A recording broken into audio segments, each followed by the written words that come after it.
Hello guys, मैं हूं सार्थक कपूर। ये है ए टू जेड मार्केटिंग सीरीज और आज का हमारा टॉपिक है conversion marketing. So let's get started. अगर आप अभी तक हमारी ये मार्केटिंग सीरीज फॉलो कर रहे हैं तो इतने सारे मार्केटिंग के आइडियाज देख के आपको भी कुछ आइडिया हो गया होगा कि आप अपनी ब्रांड के लिए क्या कर सकते हैं। और अगर आप अपनी ब्रांड के लिए बहुत ज्यादा सीरियस है तो ये भी हो सकता है कि आपने अभी से कोई अपना मार्केटिंग कैंपेन स्टार्ट कर दिया। तो तीन चीजें हो सकती हैं आपके साथ। पहली चीज तो ये कि जो आपने अपनी टारगेट मार्केट के बारे में सोचा है वो एक्चुअली आपकी मार्केट हो ही ना, आप ऐसे ही पैसे स्पेंड करे जा रहे हो और आपको रिटर्न्स ना आ रहे हो और आपका मार्केटिंग कैंपेन फेल हो जाए।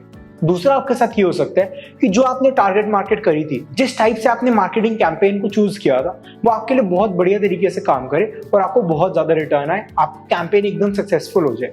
बट तीसरी चीज ये हो सकती है कि आपने जो टारगेट मार्केट चूज करी थी वो एकदम सही थी, सही से आपने मार्केटिंग करी, बट उसके बाद लोग आपकी वेबसाइट के ऊपर तो आ रहे हैं या आपकी शॉप के अंदर तो आ रहे हैं बट कुछ सामान नहीं परचेज कर रहे। आते हैं, वेबसाइट देखते हैं, ही करते हैं, चले जाते हैं, शॉप पे आते हैं, कुछ सामान नहीं खरीदते। तो इससे तो बाद में हमें जाके लॉस हो जाएगा ना यार। हम पैसे स्पेंड कर रहे हैं तो हम चाहते हैं कि हमें कुछ रिटर्न्स भी आए, बट अगर ऐसा चलता रहेगा तो हमें रिटर्न्स आने नहीं वाले। तो इस सिचुएशन में हेल्प करती है हमें कन्वर्जन मार्केटिंग। कन्वर्जन मार्केटिंग के अंदर हम ये देखते हैं ऐसा क्या रीजंस है जिसकी वजह से हम कस्टमर को कन्वर्ट नहीं कर पा रहे। कस्टमर को कन्वर्ट करने का मतलब है हम जो भी कस्टमर से करवाना चाहते हैं हम एक्चुअली वो करवा पाए। जैसे अगर हम चाहते हैं कोई कस्टमर हमारे ई कॉमर्स स्टोर के ऊपर आए और वहाँ प्रोडक्ट खरीद ले, तो अगर ऐसा हुआ कि कोई बंदा हमारे ई कॉमर्स स्टोर के ऊपर आता है और जब वो हमारा प्रोडक्ट खरीद लेगा तो हम कहेंगे कि ठीक है, हमने बंदे को कन्वर्ट कर दिया, हम एक्चुअली जो करवाना चाहते थे वो हो गया। या अगर ऐसा है हम चाहते हैं कि एक बार वो बंदा हमारे सेल्स रिप्रेजेंटेटिव को कॉल कर ले और हमारे सर्विसेज के बारे में पूछ ले, अगर हमारा ये मोटिव है तो अगर ये चीज पूरी होगी तो हम कहेंगे ठीक है भाई, हमने इस बंदे को कन्वर्ट कर लिया। जो भी हम कस्टमर से करवाना चाहते हैं अगर वो चीज कर ले तो हम कहेंगे कि हमने वो चीज कन्वर्ट कर ली। कन्वर्जन मार्केटिंग के अंदर हमारा पूरा फोकस इस जगह पे होता है कि हम ऐसी क्या क्या टेक्निक्स यूज करें जिससे हम एक्चुअली अपने कस्टमर को कन्वर्ट करा पाए। जो हम कस्टमर से चीज कराना चाहते थे हम वो चीज करा सके। अब जब लोग कन्वर्जन मार्केटिंग पढ़ते हैं तो उनके दिमाग में फर्स्ट चीज आती है कि चलो अगर हम ये चाह रहे हैं कि कस्टमर हमारा प्रोडक्ट खरीद ले तो एक प्रॉपर कन्वर्जन रेट क्या होता है। तो लोग कहते हैं कन्वर्जन रेट क्या है, पहले हमें ये बताओ। अब कन्वर्जन मार्केटिंग पढ़ने के लिए हमारा जो एक बहुत इंपॉर्टेंट मेट्रिक है वो है ये जानना कि कन्वर्जन रेट क्या है। कन्वर्जन रेट को चलो हम एक एग्जांपल के साथ समझते हैं। सपोज ऐसा है कि हम चाहते हैं जितने भी लोग हमारे ई कॉमर्स स्टोर के ऊपर आए वो हमारी परचेजेस करें, और इसमें हमारे साथ ऐसा हुआ हमने एड्स चलाई, 500 लोग हमारे ई कॉमर्स स्टोर के ऊपर आए और 500 में से सिर्फ 100 लोग ऐसे हैं जो एक्चुअली हमारा प्रोडक्ट खरीद रहे हैं। तो इसमें हम क्या करेंगे, तो हम कन्वर्जन रेट अपना ऐसे निकालेंगे। पहले हम ये देखेंगे कितने लोग एक्चुअली कन्वर्ट हुए वर्सेस कितने लोग हमारे पास आए इनटू 100, क्योंकि हमें एक परसेंटेज निकालना। हर एक इंडस्ट्री के लिए कन्वर्जन रेट अलग अलग हो सकता है। लोग कहते हैं यार हमें एक आइडियल कन्वर्जन रेट बता दो कि एक आइडियल कन्वर्जन रेट क्या होता है, बट एक्चुअली सच बात यह है कि हम कोई आइडियल कन्वर्जन रेट नहीं बता सकते जो हर एक बंदे के लिए। आइडियल कन्वर्जन रेट हर एक इंडस्ट्री के वाइज अलग अलग वेरी कर सकते हैं। जैसे मे बी अगर कोई क्लोथिंग का ई कॉमर्स स्टोर है, आप डायरेक्ट लोगों को कपड़े बेच रहे हो, तो आपके लिए ये हो सकता है कि आपका जो आइडियल कन्वर्जन रेट है वो थोड़ा ज्यादा हो।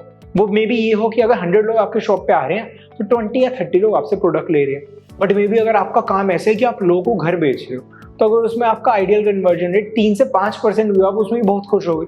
बट आप कहोगे कि 100 लोग घर देखने आए, बट चलो ये तो बात अच्छी है कि 5 लोगों ने एटलीस्ट घर खरीद लिया, क्योंकि ये बहुत हाई वैल्यू प्रोडक्ट है। घर खरीदना ऐसे थोड़ी ना कि आप आज एक दिन गए, आपने घर देखा, पहला घर देखा, वही खरीद। भाई ऑब्वियसली इतनी बड़ी वैल्यू की परचेज है, बहुत सारे अलग अलग प्रॉपर्टीज देखोगे, बहुत सारे अलग अलग प्रॉपर्टी डीलर्स के पास जाओगे, फिर जाके एक प्रॉपर्टी खरीदोगे। तो इसमें अगर आपका कन्वर्जन रेट कम भी है मे बी तब भी आप कुछ बहुत प्रॉफिट कमा रहे हो। तो बेसिकली आइडियल कन्वर्जन रेट जो होता है वो हर एक इंडस्ट्री के लिए अलग अलग होता है। तो हमें ये देखना होता है कि हमारी इंडस्ट्री में आइडियल कन्वर्जन रेट क्या है, और फिर हमारा ये मेट्रिक होना चाहिए कि जितना आइडियल है या जितना एवरेज कन्वर्जन रेट है एटलीस्ट हमारा उतना तो हो ही हो, हमें कोशिश करनी है कि उससे ज्यादा हो। अब चलो कन्वर्जन मार्केटिंग के ऊपर प्रॉपर समझते हैं कि हम इसको कैसे कर सकते हैं। कन्वर्जन मार्केटिंग 3 अलग टाइप के बिजनेस अपने लिए कर सकते हैं। फर्स्ट टाइप का बिजनेस में भी जो ऑनलाइन वेबसाइट से रिलेटेड है वो हो सकता है। सेकंड टाइप का में भी ये बिजनेस हो सकता है कि लोग उसको कॉल करके उसके प्रोडक्ट के बारे में पूछे। थर्ड टाइप का बिजनेस ऐसा हो सकता है कि proper brick and motor store हो सकता है कि वहां पे वो चाहता है कि लोग आए और मेरे स्टोर के अंदर आके मेरे प्रोडक्ट्स को देखें। तो अलग अलग टाइप की रिक्वायरमेंट्स के लिए अलग अलग कन्वर्जन टेक्निक होती है। अगर हम ऑनलाइन बिजनेस की बात करके चलें तो ऑनलाइन बिजनेस में आपका ये गोल हो सकता है कि मे बी आपकी ई कॉमर्स स्टोर के ऊपर कोई बंदा आ रहा है वो आपसे सामान खरीद ले, या आपके ब्लॉग के ऊपर कोई बंदा आ रहा है वो आपको अपनी ईमेल दे दे जिससे आप बाद में उसको न्यूज़लेटर्स भेज सको, या फिर मे बी ऐसा हो सकता है कि आपकी कोई न्यूज़ वेबसाइट्स है और आपकी न्यूज वेबसाइट पे जो अलग अलग लोगों ने ऐड चलाई हुई है, लोग उस ऐड पे क्लिक कर दे जिससे आपको कोई कमीशन मिल जाए। तो ऑनलाइन बिजनेस के अंदर भी आपके अलग अलग कन्वर्जन मेट्रिक हो सकते हैं। आपको ये देखना है कि ऐसा क्या रीजन है जिसकी वजह से मैं अपने कस्टमर को कन्वर्ट नहीं कर पा रहा। क्या ऐसा तो नहीं है कि मेरा वेबसाइट का लेआउट बहुत बेकार है, मेरी वेबसाइट ही बहुत बेकार दिख रही है, बंदे आते हैं उनको समझ में नहीं आता, इतनी कंफ्यूजिंग सी है, मैं कहाँ पे क्लिक करूँ, क्या करूँ। अगर ऐसा सा है तो आपको जल्दी से जल्दी अपनी वेबसाइट को एकदम सिंपल और एकदम सुंदर बनाना चाहिए, जिससे अगर कोई बंदा आपकी वेबसाइट के ऊपर है उसको पता तो चले ठीक है यार, यहाँ पे जाके मेरे को ये करना है, यहाँ पे जाके ये करना है। ये में भी ऐसा हो सकता है कि आपकी वेबसाइट के ऊपर आपने कोई CTA ही नहीं डाले, आपने कंज्यूमर को कुछ कह ही नहीं दे कि ये करो ये करो। जो अपना कंज्यूमर आपकी वेबसाइट पे आ रहा है उसको पता ही नहीं कि मैं आके करूँ क्या, तो मे बी जो आपकी लीड एक आई आपकी वेबसाइट पे आप उसको वेस्ट कर दो। तो आपको ये देखना है यार ऐसे कौन से रीजन है जिसकी वजह से जो मैं कस्टमर से करवाना चाहता हूँ मैं करवा नहीं पा रहा, उनको ध्यान से स्कैन करना है और उसके ऊपर काम करना है। तो चलो थोड़ी टिप्स देखते हैं कि अगर आपको ऑनलाइन बिजनेस है तो आप उसमें कन्वर्जन कैसे इंक्रीज कर सकते हो। हमारी जो फर्स्ट टिप है वो ये है कि अगर ऐसा है कि आप अपने किसी प्रोडक्ट के लिए कोई एड कैंपेन चला रहे हो, मे बी आपकी कोई शू कंपनी है और आप किसी स्पेसिफिक टाइप के शूज के लिए एड चला रहे हो, तो आपको ये उसमें जरूर ध्यान रखना है कि आपको जो लैंडिंग पेज है वो उस शू के लिए अलग हो, और जो भी आप एड चला रहे हो उसमें जो लिंक दिया हुआ है वो उस स्पेसिफिक शू के लैंडिंग पेज का ही दिया होना चाहिए। ये नहीं होना चाहिए कि आप एक जनरल लैंडिंग पेज दे रहे हो, मतलब आपने एड चलाई उस शू की, अगर बंदा उस एड पे क्लिक कर रहा है और मे बी अगर आपको वो होम पेज पे एंटर कर रहा है उसको पता ही नहीं यार मैं तो शू खरीदने आया था, वो शू कहाँ चला गया। अगर वो कंज्यूमर के माइंड में ऐसा है तो बेसिकली ऐसा हुआ कंज्यूमर एक स्पेसिफिक टाइप का प्रोडक्ट खरीदने आया था बट बाद में वो खरीद नहीं पाया। बट इसकी दूसरी तरफ अगर ऐसा हो रहा है, अगर उस बंदे ने उस एड पे क्लिक किया और बाद में वो उसी लैंडिंग पेज पे जा रहा है, स्पेसिफिकली उस शू के लिए अलग से लैंडिंग पेज बना हुआ है, तो एटलीस्ट उस कंज्यूमर ने जिस चीज के लिए क्लिक किया था वो एक्चुअली वो कर पाएगा। हमारे इसमें जो सेकंड पॉइंट है वो ब्यूटिफिकेशन से रिलेटेड। हमें अपनी वेबसाइट को बहुत ब्यूटीफुल बनाना है, बहुत क्लीन रखना है, बहुत ज्यादा क्लटर्ड नहीं कर देना। एक ही पेज पे दुनिया भर का सारा कंटेंट डाल दिया, बंदे को समझ में ही नहीं आ रहा क्या करूं क्या ना करूं। बड़ी क्लीन और सिंपल चीजें रखनी है, कोई बंदा देखे उसको आराम से समझ में आ जाए अच्छा ये करना है ये करना है। और एक बहुत जो इंपॉर्टेंट टिप है वो ये है, हमें ये जरूर ट्राई करना है कि हमारी होस्टिंग इतनी अच्छी होनी चाहिए जितना हमारा ट्रैफिक आ रहा है वो उसको हैंडल कर पाए, और जो हमारी वेबसाइट है वो बहुत हैवी वेबसाइट नहीं होनी चाहिए, वो लाइट वेबसाइट होनी चाहिए।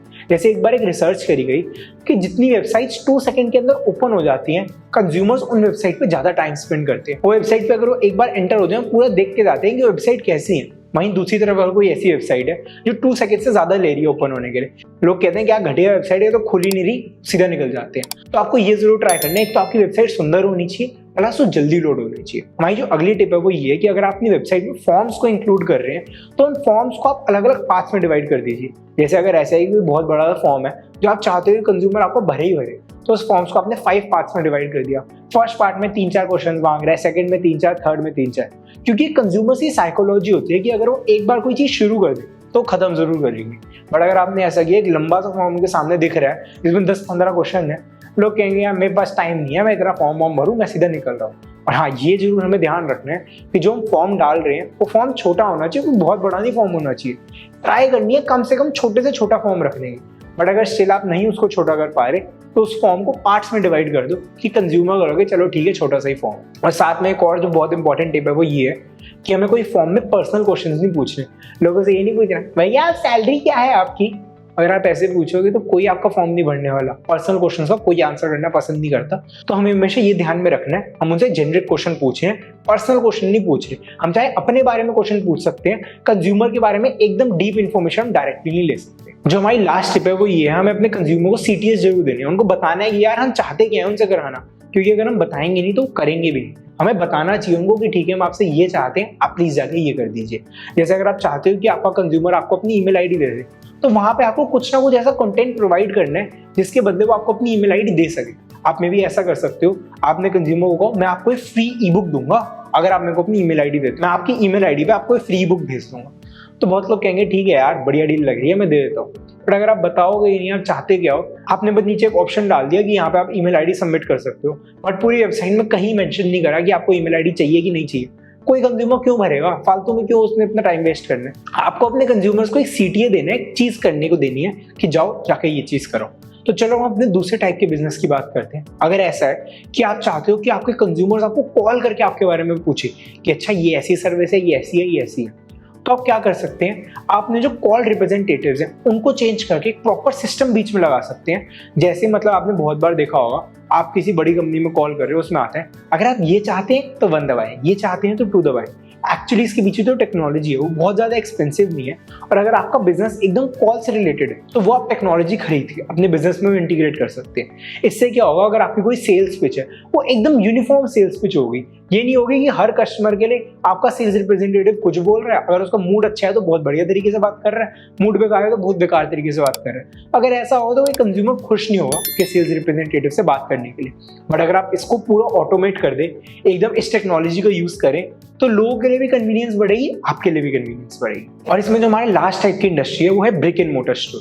अगर आप कोई ब्रिक एंड मोटर स्टोर में कन्वर्जन टेक्निक्स यूज करना चाहते हैं, सबसे पहले तो आपको ये देखना है कि जो आपकी ब्रांड की विजन है, जिस टाइप से आप अपने ब्रांड को पोर्ट्रे कर रहे हैं, आपका स्टोर क्या वैसा लगता है। अगर मैं कहता हूँ कि स्टारबक्स एक प्रीमियम ब्रांड है, तो अगर आप किसी स्टारबक्स के स्टोर में जाओगे तो वहाँ पे आपको सर्विसेज भी प्रीमियम ही मिलेगी। कोई ऐसे आपको गालियां दे के बात नहीं कर रहा होगा, ओए छोटू इधर आइयो, कोई ऐसे नहीं बोलेगा। वहाँ पे प्रॉपर प्रीमियम तरीके से आपको सर्विसेज मिलेंगी। और दूसरी तरफ ऐसे है कि आप अपने ब्रांड को चाहते थे और लग्जरी दिखाना, आपका स्टोर एकदम लग्जरी नहीं लग रहा, वहाँ पे जो सेल्स रिप्रेजेंटेटिव है वैसे कर रहे हैं, हाँ जी सर मैं थका हुआ हूँ, आप खुद जाके देख लीजिए।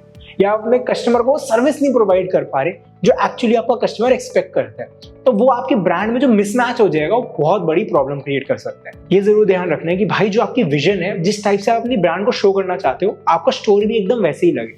आप चाहते हो प्रीमियम शो करना, तो स्टोर प्रीमियम लगना चाहिए। अगर आप चाहते हो कि लोगों को क्विक सर्विस मिल जाए, तो लोगों को क्विक सर्विस मिलनी चाहिए आपके स्टोर के अंदर, उल्टा नहीं होना चाहिए। इसमें आपकी जो अगली स्ट्रैटेजी है वो ये कि आपके शॉप में जो कंज्यूमर आ रहा है उसको एक बहुत डिलाइटफुल एक्सपीरियंस प्रोवाइड करना। उस कंज्यूमर को लगे यार इस शॉप में मेरे को इतनी बढ़िया तरीके से ट्रीट किया गया कि ऐसी ट्रीटमेंट तो मेरे को कहीं मिलती ही नहीं है। तो अगर आप ऐसा कराओगे, कंज्यूमर आपका खुश होकर जाएगा, तो बाद में बहुत ज़्यादा चांसेस है कि वो आपसे प्रोडक्ट ले। या जो आपका सेल्समैन है, अगर आपका सेल्समैन उससे सही तरीके से बात कर रहा है और कंज्यूमर का मूड एक बढ़िया है, तो उसकी परचेज करने की चांसेस भी इंक्रीज हो जाती हैं। और आप ब्रिक एंड मोटर मार्केटिंग के लिए और चाहते हो कि मैं और आपको कन्वर्जन टेक्निक्स बताऊं, तो मेरी एक दूसरी वीडियो आने वाली है। उस वीडियो में हम पूरी अच्छी तरह देखेंगे कि ब्रिक एंड मोटर स्टोर के लिए अपनी कन्वर्जन कैसे इंक्रीज करें।